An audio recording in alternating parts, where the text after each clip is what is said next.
con respecto a un tema que particularmente me interesa, y que parte de una base relativamente elemental, y es el concepto de que para poder ayudar a alguien, cosa que es una de las responsabilidades del médico, lo primero que uno tiene es que saber qué es lo que le pasa.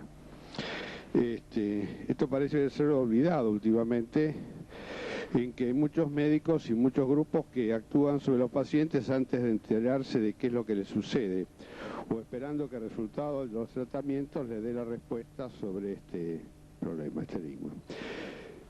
La propuesta es que la mayor parte de los médicos, como en su proceso de educación continua y aún su pregrado y posgrado, reciben como estímulo el de incrementar el contenido de conocimientos, es decir, la cantidad de conocimientos. Más aún, la mayor parte de las librerías y bibliotecas tienen textos que tienen conocimientos, pero lo que no se ha promovido, por lo menos de la misma manera, es el proceso, es decir, la utilización del conocimiento con el fin específico de averiguar qué pasa. Por varias avenidas existe un interés creciente en todo el mundo en entender de qué forma el médico puede llegar a entender lo que le pasa a su paciente por la vía más rápida. En el caso particular mío, el interés es, yo diría, en gran medida personal y filosófico. Estoy vinculado con un par de universidades americanas y una inglesa, en que hay médicos y filósofos de la educación que están interesados en lo mismo, aunque no reconozco que en casi todo el mundo, sobre todo el mundo occidental, el interés fundamental radica en la posibilidad de evitar la crisis a la cual se aproxima rápidamente la atención de la salud, que fue comentado varias veces en este simposio, ante el costo desmedido de la medicina tal cual se la pretende hacer en la actualidad a través de un consumo de recursos ingentes en el proceso diagnóstico. Dejo de lado la parte terapéutica, ¿no? Se supone que si los médicos aprendieran a hacer mejores y más rápidos diagnósticos, bajaría el costo de la medicina. Lo que sucede es que clásicamente lo que antes se llamaba el arte del diagnóstico, el arte de la medicina, era solamente compatible con el curso de los años.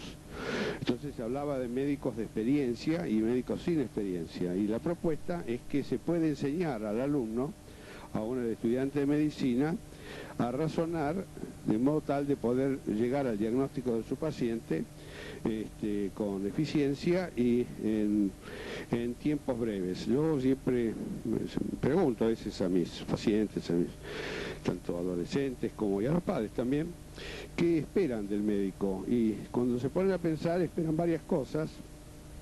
Esperan que el médico sepa medicina, que sea una buena persona, que los trate bien, que sea honesto, que sea empático y que, si es posible, les resuelva su problema de la manera más rápida posible, menos molesta, menos dolorosa y menos costosa. Y bueno, la charla breve, que voy a tratar de hablar rápido y acortarla para que ustedes, que me imagino están en el límite de sus fuerzas y de su capacidad de seguir pensando, no se agoten antes de que la termine, y voy a pasar una serie de diapositivos que son un análisis personal, pero que está basado en opiniones y en experiencias de muchos grupos sobre cómo piensa el médico. Uno de los hechos más importantes es que una tendencia en la digitalización de todos los procesos, y esto coincide con la era de la informática, ha llevado a pensar que los médicos tenemos que pensar como las máquinas que hemos pensado desarrollar. Y es así que muchas universidades y muchos grupos le proporcionan a sus estudiantes algoritmos binarios, queriendo doblegar la mente de personas que por haber elegido una profesión como la medicina están, yo diría, intrínsecamente y quizás genéticamente capacitados para utilizar otros procesos mentales para develar la incógnita del diagnóstico. Yo creo que podemos pasar, no sé si hace falta apagar la luz, pero voy a sacar esto porque tengo que hacer dos cosas, que es... Tengo un problema muy serio y es porque no tuve tiempo de hacer los diapositivos, en el sentido que quiero mostrarles lo que pienso y al mismo tiempo inventar un caso clínico para ir acompañando el... vamos a hablar en esta breve charla entonces de una serie de etapas que se dan cuando uno piensa y trata de entender qué le pasa, qué problema tiene un paciente. Estas etapas son la formación de un concepto inicial, luego la generación de hipótesis múltiples, que en general son probabilísticas, aunque uno no se dé cuenta y no lo sepa, luego la formulación de una estrategia operativa, investigativa, para tratar de confirmar o negar estas hipótesis, la aplicación luego de las habilidades clínicas apropiadas, anamnesis, examen semiológico, y a partir de ese momento un proceso de desarrollo continuado de síntesis que llevan a la formulación de nuevas hipótesis. Y en el próximo diapositivo se establece de esa forma un ciclo continuo, iterativo, de observación, análisis, síntesis, deducciones, inducción, generación de nuevas hipótesis, testificación de las mismas y finalmente la formulación de estrategias. Todo este proceso que parece muy largo, en muchos casos se desenvuelve en tiempos menores de 2 minutos y he sabido que con estudios hechos sobre todo con lo que llamamos clínicos de experiencia o especialistas, los tiempos pueden ser aún menores. No quiere decir con esto, no estoy hablando de taquidiagnóstico, que es una estupidez, sino señalar que estos procesos, si uno se anima a aceptarlos, que los tiene en su cerebro y que así funcionan, pueden ver que se desarrollan en ocasiones de una manera sorprendentemente ágil y rápida. En el próximo diapositivo viene luego del punto 6 la necesidad, y en ocasiones en una etapa muy temprana, de la realización de ciertos test diagnósticos y de laboratorios, que en ocasiones son cruciales, frecuentemente son valiosos, aun cuando en general son para los tiempos a que yo me refiero lentos, muchas veces son molestos y bueno, además, como digo, son de cierto riesgo a veces y cuestan dinero, ¿no? Finalmente todo termina con el hecho médico fundamental, que es llegar finalmente a una decisión diagnóstica, que por lo común es operativa, que está cargada de riesgos, aunque haya médicos que piensan que se puede llegar al diagnóstico sin correr riesgos y sin tener responsabilidades, y no existe eso en medicina. Siempre que uno hace un diagnóstico corre un riesgo y asume responsabilidades. Y luego la toma de una decisión terapéutica, que en un caso será intentar curar, en otro caso la decisión terapéutica es paliar o manejar sintomáticamente o no hacer nada, mejor dicho, mantener una conducta expectante. Y todo finaliza con educación del paciente, y yo me voy a referir al final de la charla a cierta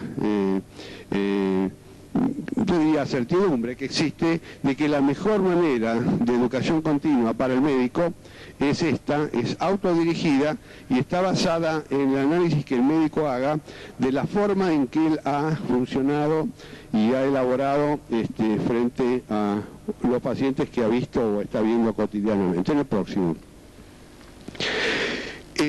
En realidad, el problema de la medicina, cuando quiere hacer diagnóstico, es un problema muy general de la lógica, que es el conjunto de problemas mal estructurados, que son los mismos que enfrenta, por ejemplo, un detective cuando llega a una casa donde hay un cadáver, por ejemplo, y un cuchillo sangrante y no hay huellas digitales ni nadie presente y la ventana no está rota y esas cosas que se ven en las películas.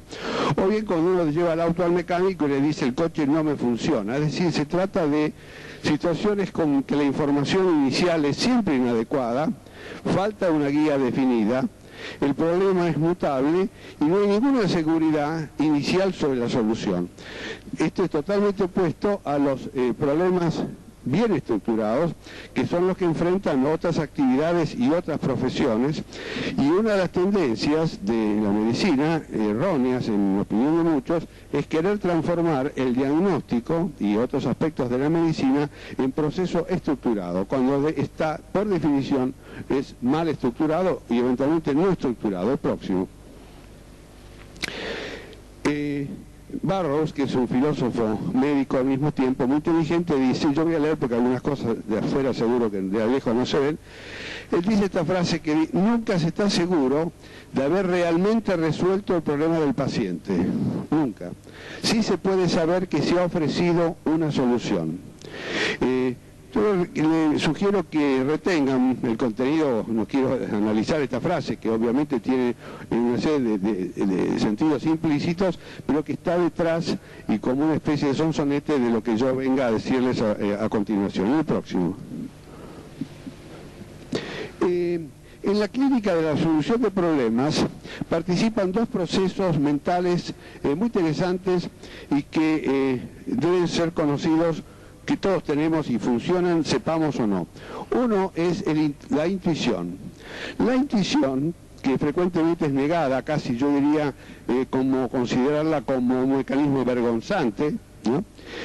Está basada, es extremadamente importante, rica, humana, es propia de nuestra especie, y está basada en una cosecha que a veces es extremadamente rápida de hechos olvidados, depositados en la memoria lejana. La memoria lejana funciona en base a paquetes en las cuales los contenidos son depositados, seguramente a nivel neuronal o sináptico, acompañados de las circunstancias vitales, sean emocionales o cualquier otra índole, que acompañaron al hecho y que luego son evocados de una manera a veces, obviamente no de acuerdo a la voluntad. La memoria esta y estos hechos olvidados no acuden a la memoria de una manera volitiva, como sí acuden los de la memoria reciente, pero que aparecen a veces de una manera, y aparecen siempre de una manera inesperada y abrupta, y que forman parte de lo que a veces uno llama intuición. Existe también otro proceso, cuando me voy a detener desde el punto de vista psicológico, que es el llamado pensamiento automático, y finalmente quiero detenerme en esto, que es el procesamiento inconsciente. Es decir, los médicos funcionamos como si no tuviéramos inconsciente. La doctora hoy nos ha dado una magnífica exposición sobre qué es lo que ella hace con el inconsciente de sus pacientes trasplantados y de las familias, y realmente nosotros no nos damos cuenta que gran parte de nuestra tarea, nuestra vida misma, está basada en el funcionamiento de esta parte, digamos, de nuestra estructura, digamos, pensante, que es el inconsciente. La combinación de esta cosecha rápida de hechos olvidados hace que muy frecuentemente la intuición sea puesta en marcha de una manera casi, yo diría, fulmínea y automática en el comienzo del proceso diagnóstico, el cual luego empalma con la esencia, la marca del médico experto, que es la metacognición, que es un proceso en que en forma sucesiva y a veces casi simultánea se da la deliberación más la reflexión durante el proceso en que uno dialoga, toca, mira, huele, etcétera, a su paciente o a la familia en el caso del niño. En el próximo.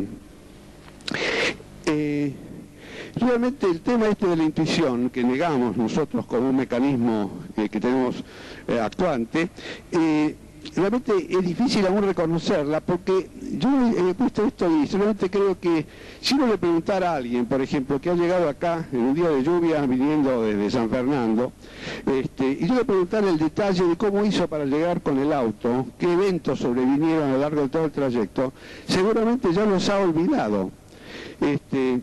Bueno, gran parte de la función de la memoria reciente, es precisamente el olvido. La función de la memoria es olvidar, no es recordar.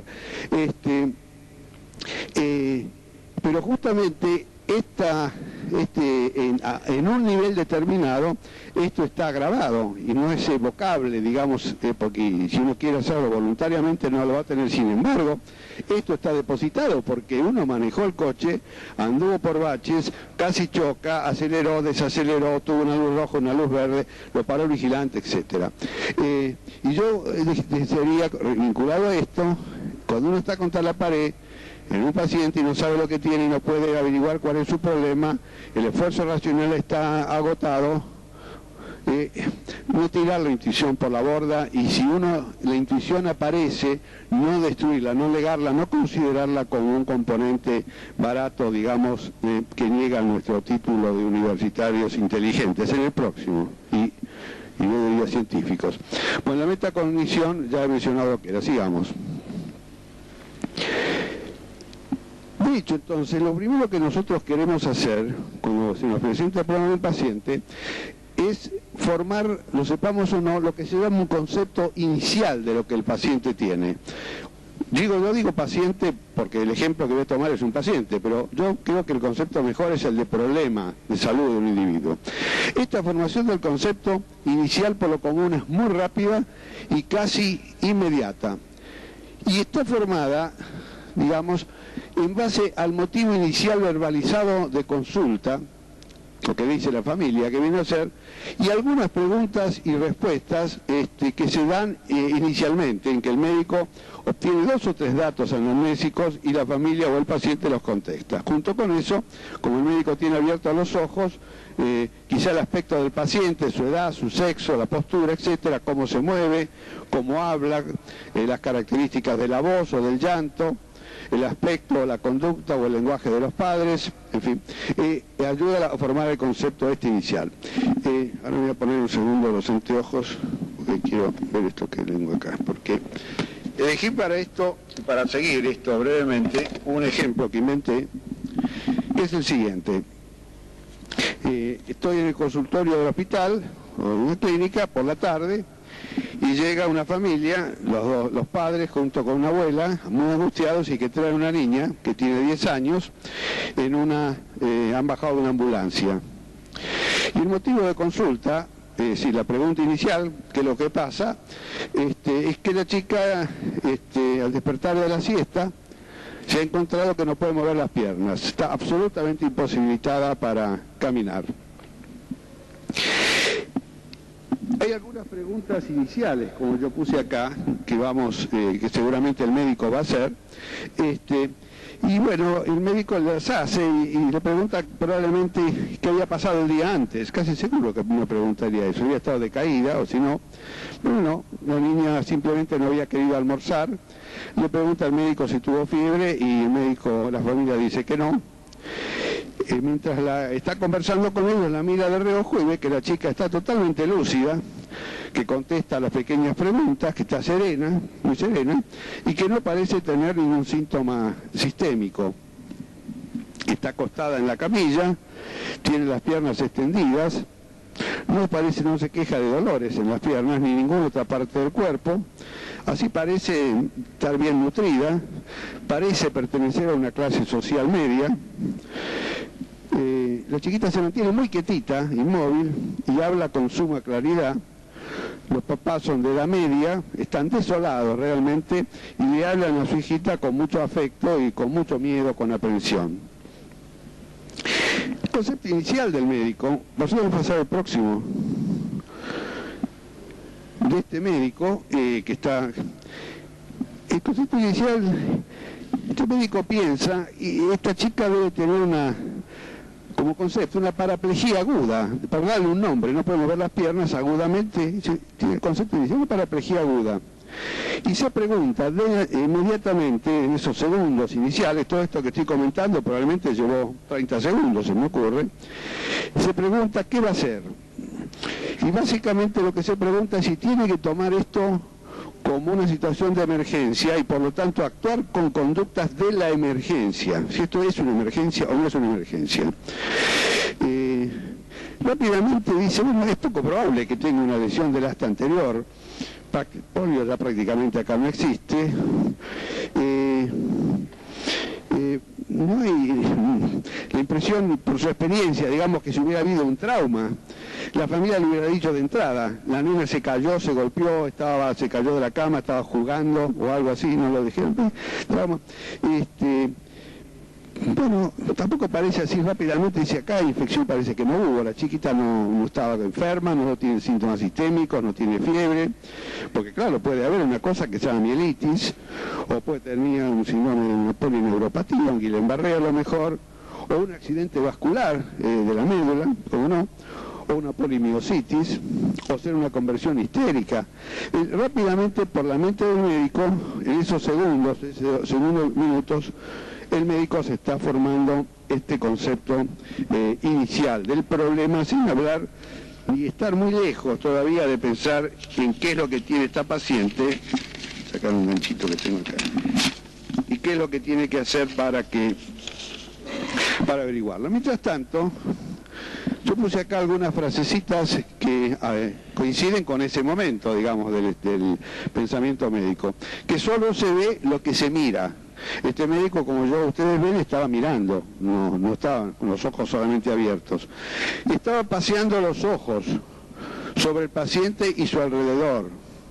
Escuchaba y probablemente también olía. Yo puse el asunto del olfato porque considero que es uno de los sentidos más trascendentes de la especie y menospreciado por una serie de razones.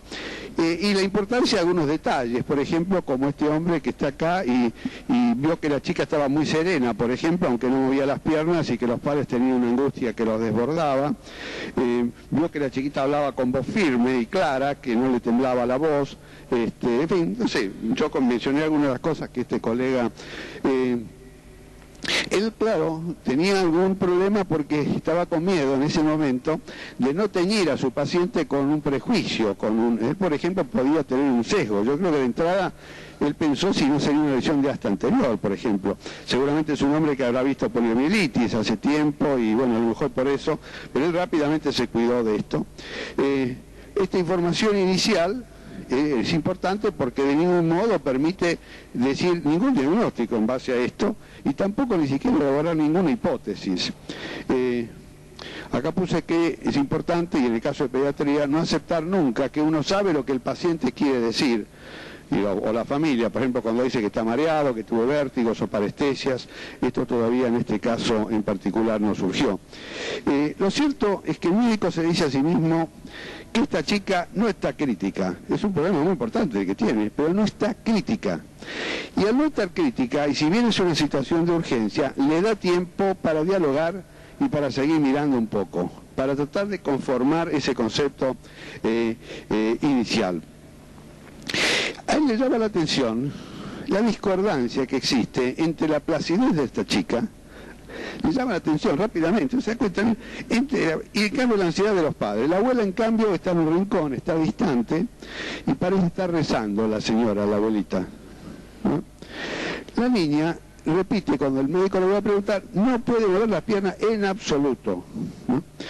El médico le pregunta si le duelen las piernas ahora, y le dice que no, pero que no la siente, como si no fueran suyas, no la siente las piernas, no le duelen. En ese momento el médico piensa y se olvidó de algo que parecía importante y le pregunta a los padres, ¿orinó la nena? Y dice, no orinó desde que se despertó en la siesta hasta ahora, no ha orinado. Los padres le vuelven a decir, doctor, esta niña siempre ha sido sana, nunca le pasó nada, y por cierto le repiten que nadie la golpeó, que la nena no se lastimó, etcétera. Entonces, a ver el próximo diapositivo. Llegado a este punto, entonces este médico se ha hecho un concepto inicial. El concepto, que no es un diagnóstico, ni mucho menos, ni puede ser un diagnóstico, yo diría que es el siguiente. Él se dice, esta es una niña que tiene un padecimiento agudo, que consiste en la imposibilidad de mover las piernas. El problema, casi seguro, de esta chica, debe centrar en su sistema nervioso, ya sea en la médula, o en los nervios, o en el complejo neuromuscular de los miembros inferiores. Es decir, llega hasta ese es el concepto inicial. El problema entonces es que esto es agudo, que es importante, que no puede, y que da la sensación que está en el sistema nervioso, esto porque él está desechando un poco la posibilidad de algo ortopédico, de algo reumático, no sé, pero digo, él piensa que está en el sistema nervioso. Entonces empieza Por ahí busca en este caso alguna información mayor, en este caso no existe, pero muchas veces en esa etapa algún comentario de la abuelita que acá no hizo nada sino que estaba rezando, podía haber dicho algo, por ahí un vigilante que acompañó en otro caso a un paciente, o un amigo, en fin, o una notita de derivación a lo mejor ayuda a formar un concepto inicial, o si la niña tenía historia clínica. Vamos al próximo. Empieza ahora entonces a elaborarse el médico, elaborar hipótesis. ¿Qué es esto finalmente? Bueno, las hipótesis pueden ser descriptivas de muchas cosas. Por ejemplo, la hipótesis puede ser descriptiva de una enfermedad, de un padecimiento. Puede ser descriptiva de un proceso patológico, ¿no? O de una entidad clínica, o de un trastorno fisiológico, o de un proceso etiológico, o de una localización anatómica, o de un proceso psicológico, o de un fenómeno socioeconómico, cultural, o de una combinación de todos ellos. Por cierto que en este caso particular el médico todavía no, yo después voy a ver un poco qué es lo que pensó este hombre. Vamos al próximo diapositivo, cómo empezó a trabajar. Yo diría que como frase, sobre todo esto vale para el manejo como ella, de un paciente agudo, que bajo cualquier circunstancia, en una emergencia, siempre hay que tener en cuenta todos los problemas del paciente, aun cuando algunos deban ser analizados en otro momento o por otras personas. Con esto quiero decir que es posible que este médico a lo mejor haga más de un diagnóstico en esta nena, a lo mejor dentro de problemas de salud identifique 2 o 3 cosas, pero él en este momento el problema que tiene, la hipótesis que debe tratar de desarrollar, que le permita luego tomar una decisión diagnóstica, es por qué la nena no mueve las piernas, aunque después a lo mejor haya otros elementos que haya que aclarar y que otros lo van a tomar, o él mismo, en el futuro, en el próximo. Acá de nuevo son 2 o 3 frases que yo suelo repetir cuando se generan estas hipótesis múltiples, después de este concepto inicial, que como ustedes vieron es una cosa extremadamente rápida, casi refleja, en que participa mucho la intuición, empiezan a generarse múltiples hipótesis y las primeras aparecen casi siempre de inmediato. Se ha estudiado esto y se ha visto que raramente es una sola. Cuando aparece una sola, quiere decir que el médico algo le pasa y que no le funciona bien. Esos médicos que lo que buscan son lo que llaman los americanos patterns o patrones. Es decir, que si pero el tipo tiene fiebre, tiene meningitis, si no mueve la pierna, no sé si está acaba de decir eso, pero raramente son más de 7 porque la mente humana no puede funcionar con más de 7 hipótesis simultáneamente, y si uno pretende hacerlo, se marea. Esto sucede muy frecuentemente en estudiantes de medicina, residentes en su comienzo. Estas hipótesis múltiples tienden rápidamente a focalizarse. Primero son muy generales, como este médico con lo de concepto inicial dijo, bueno, tiene algo casi seguro en el sistema nervioso, no mueve las piernas, bueno. Pero después empieza y aparecen frecuentemente, el médico empieza a hacer, para poder trabajar sus hipótesis, empezar a hacer preguntas disecantes, que es un término que se emplea, son esas preguntas que permiten separar, digamos, las cosas. Son preguntas a veces muy clave que uno hace para poder avanzar. De modo tal que lo fundamental es transformar un problema mal estructurado en un número finito ahora de alternativas, porque al principio esto es cualquier cosa, como dije, es un problema no estructurado. La elaboración de 5, 2, 3, 4 hipótesis ya por lo menos da un número finito de posibilidades. Bueno, el próximo diapositivo creo que voy a hacer hablar al médico ahora. Vamos a hacerlo hablar a él. Este médico, como hipótesis fisiopatológica se hace ahí, después de ese concepto inicial, piensa que fisiopatológicamente existe una paraplegia flácida. Una paraplegia flácida. Las piernas están caídas sobre la cama, aplastadas sobre la camilla, ¿no? Y descarta en principio que la impotencia motora tenga una causa no neurológica, como hipótesis. Y vuelve a su pensamiento inicial. ¿Será un cuadro funcional esto como una hipótesis, un cuadro funcional, o es orgánico esto? Diagnóstico de órgano o función. Es un cuadro muy brusco para una polineuropatía o para un Guillain-Barré. Esto en general aparece, pero no es tan rápida la parálisis, ¿no? No hay aparentemente compromiso meningio, la chica no tiene fiebre. Para una lesión inflamatoria de la médula o del asta anterior, me parece. no hay ningún antecedente, de pronto se le cruza como una hipótesis dentro de esas 7 o 6 o 5 para un proceso desmielizante, porque dice, no será esto la esclerosis en placa, pues, pero no hay ningún antecedente, es el primer episodio, ¿no? Una compresión medular aguda, esto es un problema, se le plantea, esto es un grave problema, porque si lo tiene por un hematoma vinculado a trauma, tumor, o una hemorragia por una afección vascular, esto es una emergencia. ¿No le parece que haya una compresión medular? O una mielitis, no está seguro, pero es una hipótesis. No puede tampoco descartar una histeria de conversión en esta nena. Podrá tratarse, y se le cruza la idea de que esto sea, que han abusado sexualmente de esta nena. No es raro que una nena abusada sexualmente acuda a una guardia hospitalaria diciendo que no puede moverse, o no puede hablar, es una de las maneras de manifestarse. Estas hipótesis que él está haciendo, en realidad, son como especie de etiquetas personales. Si yo, este médico, fuera uno de ustedes, seguramente elaboraría otras hipótesis en esta etapa. 5 o 6 hipótesis para trabajarlas, ¿no? Son arbitrarias, pero son idiosincrásicas, y yo creo que eso ténganlo presente. Cada médico tiene derecho en esta etapa a tener las hipótesis que a él le parezcan, y obedecen las razones que él desconoce. Son idiosincrásicas, son propias de cada uno de nosotros, ¿no? Bueno, la definición para una misma hipótesis y la comprensión de la misma también varían de un médico al otro. Bueno, sigamos con el próximo diapositivo. Bueno. Ahora, con esas hipótesis, ahora el que tiene que hacer ahora es como el policía que entró en esa habitación, se hizo 4 o 5 hipótesis, y bueno, ahora ¿cómo hago para seguir adelante con esta investigación? Porque ya, así, para ver cuál de ellas, o si aparece alguna otra nueva, puede ser la hipótesis que finalmente sea mi diagnóstico. Y entonces, puede suceder, por ejemplo, que la estrategia incluya la necesidad, por ejemplo, de más información, que para separar estas hipótesis, es decir, tomar la anamnesis o completarla, porque hasta ahora hizo una anamnesis media precaria, el médico preguntó, como hacemos todos, 4 o 5 cosas iniciales, ¿no? Por ejemplo, puede suceder que ninguna de esas hipótesis, de las que él tuvo, la pueda verificar, y tiene que empezar a pensar cómo se arregla en ese momento, si ninguna parece verificable, ¿no?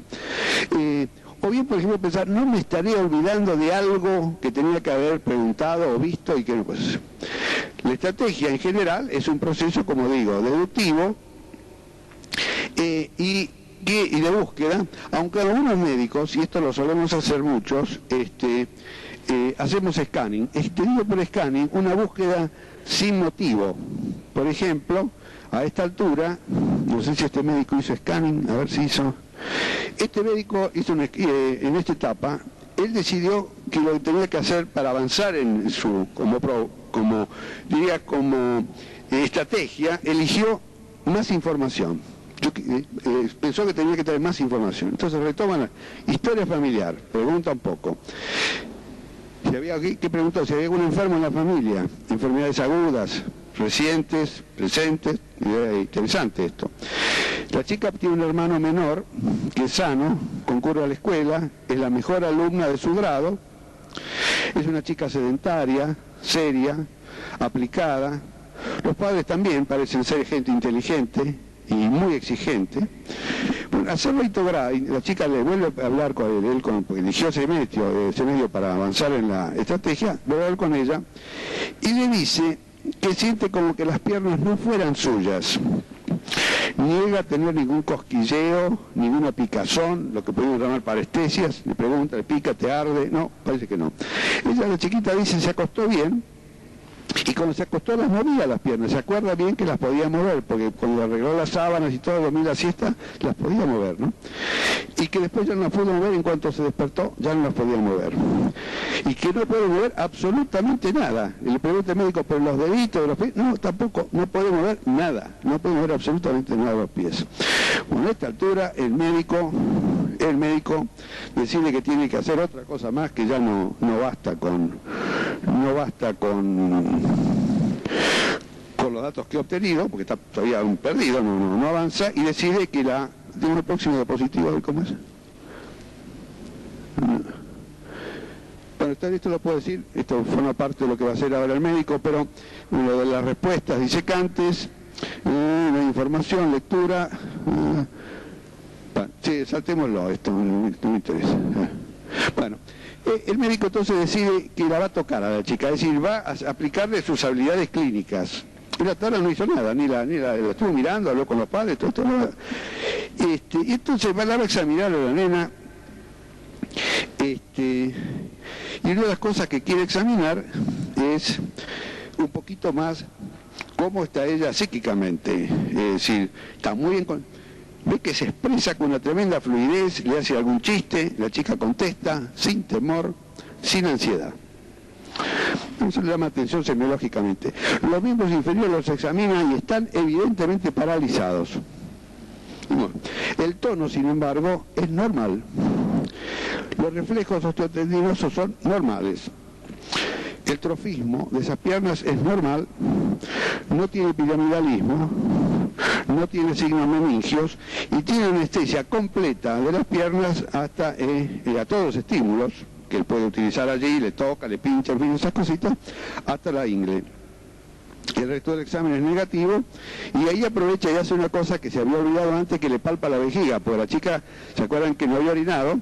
Y no tiene vejiga palpable, es decir, como que por lo menos en ese momento no hubiera una vejiga llena que él pudiera palpar. Entonces hace ahora un scanning, que es una cosa bastante útil que haríamos en ese momento, porque ese tipo está perdido. Yo creo que hasta ahora, pobre hombre, no ha podido, de las 7, 5 o 6 hipótesis que tenía, encontrar elementos que le dieran firmeza para un diagnóstico. Entonces hace lo que yo haría, creo que muchos de ustedes, ya he pasado más o menos, yo calculo, unos 5 minutos del acto médico, ¿no? Que es hacer un scanning. Entonces, por ejemplo, mira el ojito, saca la lengua, a ver los dientes, le toca el pulso carotidio, le escucha el corazón, sabe que no tiene nada, pero le toca el corazón, le percute un poquito así, le toca el hígado, le toca el vaso, a ver si tiene un ganglio. En realidad, el scanning es una actitud interesante y es justa. Uno está muy preocupado en este momento porque no sabe lo que tiene. Entonces, el scanning por ahí es una esperanza de que salte la liebre y de pronto uno encuentre, que aparezca algo, demonio, esta chica no entiende lo que tiene, pero por ahí, ¿no? Y al mismo tiempo, mientras uno hace el scanning, uno piensa y gana tiempo. Uno utiliza la época de scanning, insisto, porque puede, de scanning clínico hablo, ¿no? Porque hay otros scanning, pero al mismo tiempo uno gana tiempo. Yo puse acá como habilidades clínicas, por cierto, la anamnesis, que es la habilidad máxima que tenemos los médicos, no solamente atendiendo a los mensajes verbales, sino también a los no verbales. Fíjese que él en la anamnesis no solamente se ocupa de ver cómo habla la chica, sino quiere ver no solamente qué es lo que dice, sino cómo se expresa la chiquita y qué temperatura afectiva tiene lo que la chica dice. Es el 90% del diagnóstico. El examen físico a esta altura, en general, si está hecho y orientado, en general es confirmatorio de alguna de las hipótesis, en general. Acá yo creo que me animo a pensar con esto que este hombre ya con lo que hizo ya tiene una idea, me parece a mí, como para hacer una hipótesis diagnóstica bastante firme, pero puede necesitar algunas exploraciones particulares, ¿no? Ahora, es interesante que si hay especializados, está nuestro hematoncólogo, hay especialidades en que esta etapa se saltea muy rápidamente porque están basadas, por ejemplo, un hematólogo, no en este caso, ¿no? Pero vemos una chica que viene y porque está muy pálida, probablemente el hematólogo, como dato semiológico elemental, como un clínico le escucha el corazón, le sacaría una gotita de sangre y la mediaría al microscopio, porque dentro de la evaluación semiológica de un hematólogo, el examen de la sangre es un hecho natural, digamos, mientras que sería aberrante para un neurólogo o para un clínico, no sé si está claro. Por eso que los especialistas tienen en estas etapas y mecanismos de pensar, es el mismo mecanismo, pero los pasos son distintos. Y es por eso que uno se asombra a veces que ustedes están rompiéndose la cabeza con un chico que tiene un problema en el corazón y el cardiólogo hace 3 cosas, 2 preguntas y le dice, tiene tal cosa, y listo. Y uno dice, pero ¿cómo hizo este hombre? Lo que pasa, hizo lo mismo que uno. Y lo que yo comento de un clínico lo puede hacer perfecto, o un neurólogo lo podía haber hecho, todos hacemos lo mismo. Lo que pasa es que el especialista focaliza mucho más rápidamente sus hipótesis. Y como tiene una enorme cantidad de información acumulada, aún el mecanismo inicial, intuitivo, que yo mencioné al principio, a él le permite cortar camino y mucho más rápidamente que otro, y que uno, por ejemplo, llegar al desarrollo de una síntesis. Bueno, lo que tiene que hacer ahora este hombre, el próximo, es desarrollar ahora una síntesis del problema. Bueno, ahí me quiero detener un poco, porque ¿qué es la síntesis del problema? Porque mire, yo creo que si esto para mí es la clave de la charla que yo les quería dar hoy, que no tiene nada que ver con lo que la chica realmente tiene, ni tampoco es la decisión diagnóstica, sino que es el problema que me plantea esta personita, que yo ahora lo he analizado, he hecho algunas hipótesis. El producto final de esa actividad de análisis, síntesis, esa especie de metabolismo intelectual rápido y circular, da como resultado finalmente un producto que es una síntesis. Hay hipótesis que se van a estar desechando, otras que se validan, otras que vuelven a desecharse. La forma que toma esta síntesis es crítica para la elección entre hipótesis que se contradicen. Y esta síntesis no es una etiqueta diagnóstica, ni tampoco es una descripción objetiva del paciente, sino es una síntesis creada por uno, que es deliberada y que reúne los atributos relevantes de las hipótesis. Yo diría que es como si hubiera uno usurpado esta paciente, ahora esta es la imagen que yo tengo de esta paciente, lo tengo acá la síntesis, no es la niña, ¿está claro? Esto es una cosa previa y la hacemos normalmente, es nuestro paciente, es el elemento claro. Ahora, hay personas, médicos, que no están formados y que no llegan a elaborar la síntesis, y entonces, porque para llegar a la síntesis hay que seguir el proceso de razonamiento científico, inductivo, deductivo. Hay médicos que al llegar a este punto saltan y entonces lo que hacen es reconocer, aceptar un patrón, por ejemplo, lo que era un famoso pattern, a esta altura, y atribuirle a ese reconocimiento de patrón el valor de un diagnóstico, sin que exista detrás el razonamiento científico, que en mi opinión todavía es la base de nuestra profesión. Entonces, el próximo diapositivo, en ese momento es cuando puede ser que para poder llegar a un diagnóstico que sea operativo, un diagnóstico fuera de... acá tenía yo el desarrollo, ¿cómo hace? A ver qué síntesis hace este hombre, la síntesis de su problema. Él finalmente queda como, es una chica que no puede mover las piernas y que no tiene sensibilidad en las mismas, pero que tiene un examen neurológico normal, esa es su sí, no piensa ninguna. La síntesis, esta chica no puede mover las piernas, no tiene sensibilidad y sin embargo el hallazgo objetivo neurológico no existe ninguno. El padecimiento es agudo, hiperagudo mejor dicho, y ella no tiene, pese a su inteligencia, ningún síntoma de ansiedad. Bueno, existe acá en la síntesis que él hace finalmente una discordancia que le llama mucho la atención entre la ansiedad familiar tan marcada y la actitud de la niña. No tiene compromiso finteriano, ahora está convencido. La niña le dice a la enfermera que pidió hacer y le pusieron un papagayito y ha orinado normalmente mientras estaba en la sala de guardia. Y esta chiquita además le queda dentro de la síntesis que hace como que parece haber en esta niña una particular devoción por la tarea escolar. Son las cosas que a él le quedan más importantes y concretas y objetivas de lo que él obtuvo en esa etapa, digamos, y con eso él se queda con esta síntesis. Entonces ahí se le plantea a él este problema, lo del laboratorio o estudios auxiliares. Son herramientas fundamentales para obtener información adicional y para resolver hipótesis. Y como dije hoy, demoran un poco a veces, tienen costo, involucran molestias y riesgos, no son sustitutos para el pensamiento y no pueden formar parte de tradiciones establecidas, como que para ciertos síndromes o presentaciones o cuadros clínicos hay que hacer ciertos análisis, no deben formar parte de tradiciones, ni ser parte de la medicina defensiva, en que esto se pide para defenderse de algo, de la ignorancia, del ataque de la información, etc. Y lo que es más importante, la relevancia. Este médico, en ese momento, cuando él hace su síntesis, se pregunta si en este momento puede tener relevancia algún examen. Y piensa en la punción lumbar. ¿Tendrá relevancia una punción lumbar? ¿No será imprescindible en este momento hacer un estudio de imágenes, básicamente una resonancia, pensando en una médula aguda, ¿no?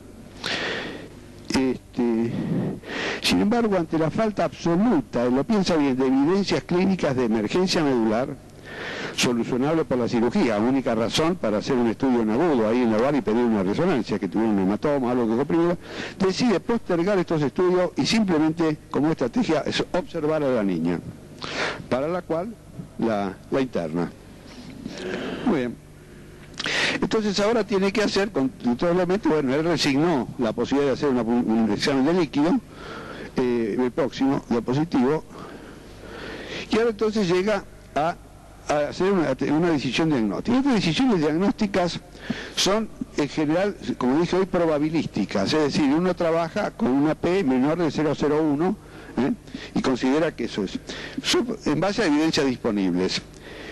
En general, la elección de la hipótesis es la que se elige, es la que más coincide con la síntesis.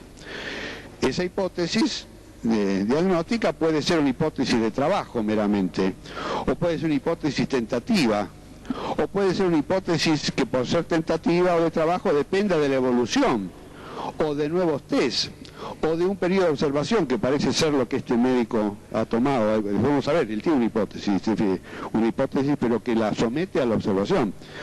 Bueno, acá puse que cuando uno llega a este punto para hacer una decisión diagnóstica y tiene varias hipótesis, recordar que los problemas comunes son los que ocurren más frecuentemente. Y yo tengo una frase que no sé si es mía o de alguien, que si acá sienten cabalgar por la calle de la acera, no piensen en cebras. El que, digo, en general, como diga. Los problemas comunes ocurren frecuentemente y el diagnóstico, bueno, obviamente de problema tiene que incluir todos los aspectos, no solamente orgánicos, psicológicos, económicos, en fin. Finalmente, recordar en esto, cuando uno hace decisión diagnóstica, que hay una serie de esferas concéntricas. En este caso, en el centro está la enfermedad, pero hay un sujeto que la padece, y a su vez el sujeto está inmerso en una situación vital, y un diagnóstico, una decisión diagnóstica, tiene que incluir probablemente los tres aspectos, de enfermedad, padecimiento y situación vital.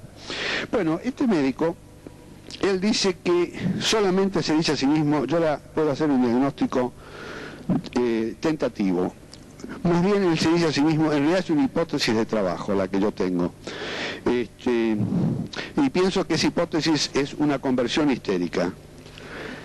Este trabajo que el médico, como se propone es la observación de la chica bajo internación, la repetición de un examen neurológico con maniobras específicas, ahora para detectar funcionalidad, las cosas que uno hace cuando sospecha que una nena tiene o un chico tiene una conversión, una nueva anamnesis familiar ahora, decide llamar por teléfono a la maestra de la niña, lo cual me parece una conducta inteligente de este hombre, dentro de esa estrategia, de esa hipótesis de trabajo de una conversión, llamar a la maestra, a ver qué pasó. Eventualmente piensa que va a consultar con un psicoterapeuta al día siguiente, y que va a hacer un estudio de imágenes y un líquido cefalorraquídeo si el diagnóstico más probable no se confirma en un plazo que él considera no superior a las 12 horas. Bueno, entonces, concretamente, su decisión diagnóstica es esa, pero ojo, no es un diagnóstico definitivo, sino que es una hipótesis de trabajo. Su diagnóstico, en realidad, está abierto a estas otras cosas que él va a hacer y que va a pedir. El próximo. Bueno, estas son palabras que a veces... Esto, por ejemplo, este hombre no ha hecho un diagnóstico final. Existe la posibilidad de hacer diagnósticos finales, por cierto. Lo más habitual es diagnósticos probables. Este que hizo él fue un diagnóstico de trabajo. Muchas veces vale la pena pensar que lo único que uno puede obtener cuando tiene estas hipótesis, después de trabajarlas, es tener meramente una impresión diagnóstica. Y yo siempre sugiero que los médicos tengamos abierto un casillero en que digamos otra cosa y nos vayamos a casa con eso. Porque el dejar abierta la posibilidad que ninguna de las hipótesis analizadas pueda estar entre ellas la correcta, a veces es la que permite hacer el diagnóstico y puede salvar una vida, y a veces salta esa otra cosa cuando uno está en el colectivo, está en la casa o está durmiendo a la mañana siguiente, esa otra cosa. Bueno, ahora con estos elementos él tiene que hacer ahora el próximo, tiene que decidir qué va a hacer. y es tomar una decisión terapéutica. Entendiendo por esto, y de nuevo lo voy a leer lentamente, elegir cursos de acción dirigidos a cambiar las situaciones existentes por otras preferidas, entendiendo que son mejores. ¿Está claro esto? Esto es terapéutica.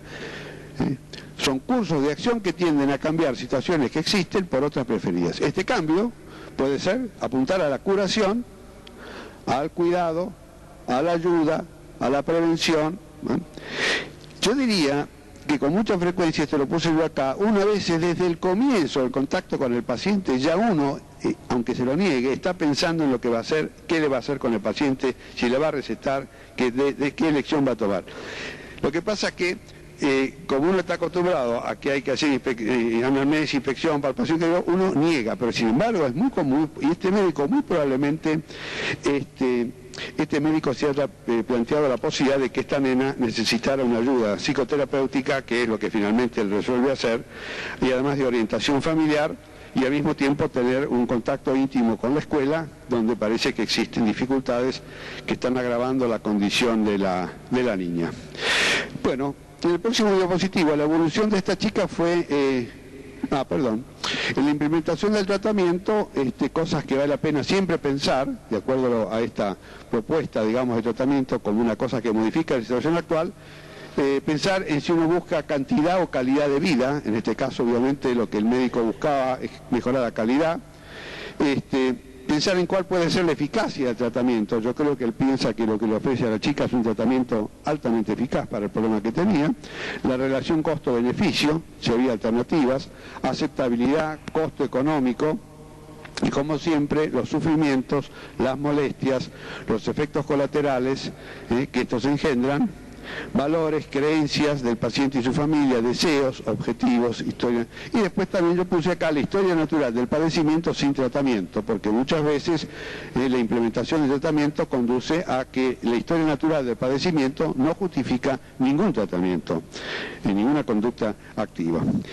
El próximo diapositivo termina con que, y este hombre lo hace, es que como parte del proceso de que estoy describiendo, no termina la cosa ahora con implementar un tratamiento, sino que debe terminar la cosa educando al paciente para mejorar sus conductas de salud, para actuar razonablemente en cuanto al problema, para cumplir indicaciones, para prevenir complicaciones, para individualizar el tratamiento y el seguimiento, y para transformar el cuidado prolongado en una asociación cuyo fin es mantener y cuidar la salud, y si es posible terminar con un informe y recomendaciones entregadas a la familia, en este caso, por escrito.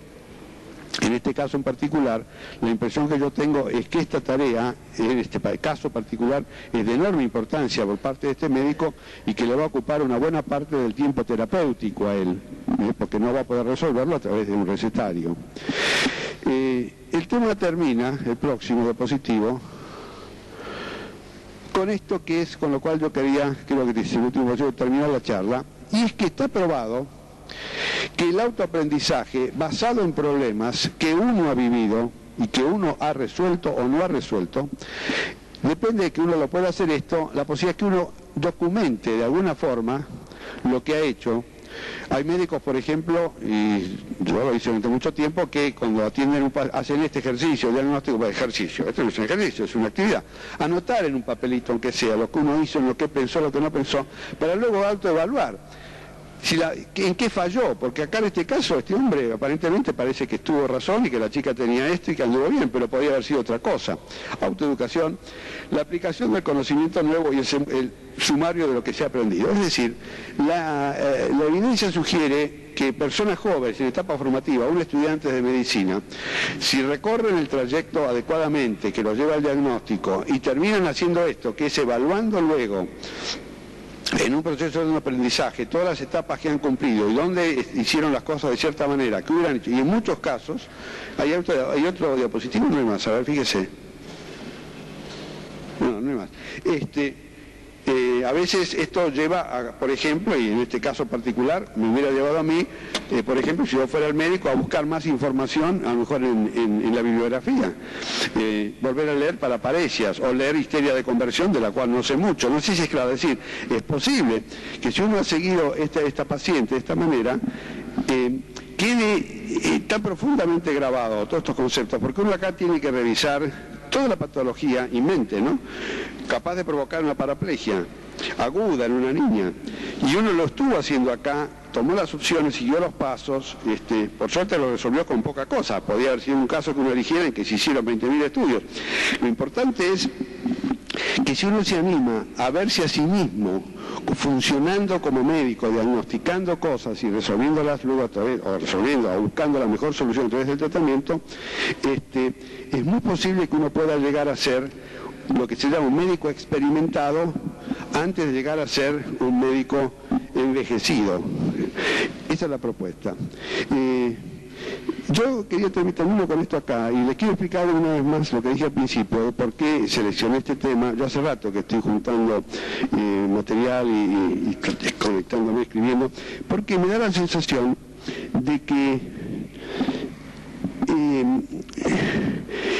el método, por ejemplo, de los patrones, es decir, el apuro en el diagnóstico, el saltear las instancias, el scanning constante, la búsqueda de la respuesta a 10 o 15 hipótesis que tienen que saltar al azar, muchos diagnósticos que surgen que son demasiados por mecanismos no buscados, a veces en forma indirecta, empobrecen la profesión. Y lo otro es que tenemos una presión desde afuera a funcionar como piensa la gente que nos paga, o la gente que en este momento tiene responsabilidades en la conducción de la medicina. Nosotros queremos seguir siendo médicos, como supongo que el tipo que sabe hacer violines, lo que él quiere es que lo dejen hacer violines, y hacerlos bien, que suenen bien y que bueno, toquen, que no solo se toquen buenas melodías. En fin, esto es un poco el mensaje